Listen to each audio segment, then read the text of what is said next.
Sir, কেন্দ্রীয় সরকার বৈশ্বিক স্তরে কি স্টেপ নিচ্ছে বাংলাদেশের হিন্দুদের বাঁচাতে? সরকার বলবো শুভেন্দুজি, আমি হিন্দু হিসেবে বাংলাদেশের হিন্দু আর বাঁচবে না যদি সামরিক পদক্ষেপ না নেয়।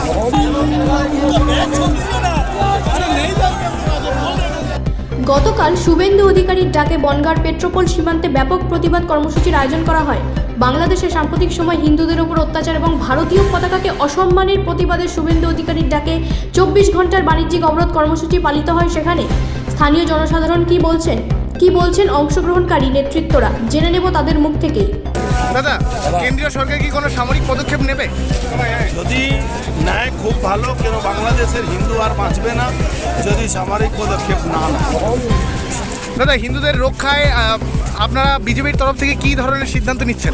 বিজেপি তরফ থেকে সিদ্ধান্ত তো আমরা যা নিয়েছি আপনারা দেখছেন, এটা তো পলিটিক্যাল লড়াই। আমরা হিন্দুদের পাশে দাঁড়াবার জন্য চেষ্টাও করছি, কিন্তু এই লড়াই শুধু করলে হবে না, লড়াইটাকে জঙ্গি লড়াই করতে হবে। স্যার, কেন্দ্রীয় সরকার হিন্দুদের সুরক্ষায় কি যে বাংলাদেশের হিন্দুরা আছে তারা যদি এখন আসতে চায় তারা কি নাগরিকত্ব পাবে? দেখুন, গভর্নমেন্টের পলিসি আছে 2014 সালের 31শে ডিসেম্বর পর্যন্ত যারা এসে তাদেরকে নাগরিকত্ব দেবে। নিশ্চয়ই গভর্নমেন্ট বাংলাদেশের বর্তমান সিস্টেম আছে, তারপর বিচার বিবেচনা করবে। এটা ক্যাবিনেটের বৈঠকে আলোচনা হবে, উচ্চকক্ষ নিম্নকক্ষ সেটা বিল পাস হলে নিশ্চয়ই গভর্নমেন্ট কিছু বলবে। 2014 সালের পরে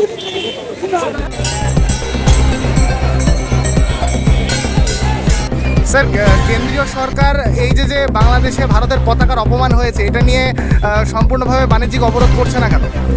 দেখুন, একটা স্বশাসিত গভর্নমেন্ট চলে তো একটা রাষ্ট্র, রাষ্ট্রকে তৈরি করে কোনো কিছু করা পারমিশন সরকার করছে কিনা সেটা জানতে গেলে সরকার করতে পারছে না। এখন এইভাবে তো একটা গভর্নমেন্ট ভুল করে কোনো পলিসি নিতে পারে না। তবে আমাদের দৃঢ় বিশ্বাস আগামীতে গভর্নমেন্ট একটা পলিসি নেবে, আপনি ইন্ডিয়ানদের ফ্ল্যাগকে অপমান করা হচ্ছে, এটা নিশ্চয়ই গভর্নমেন্ট।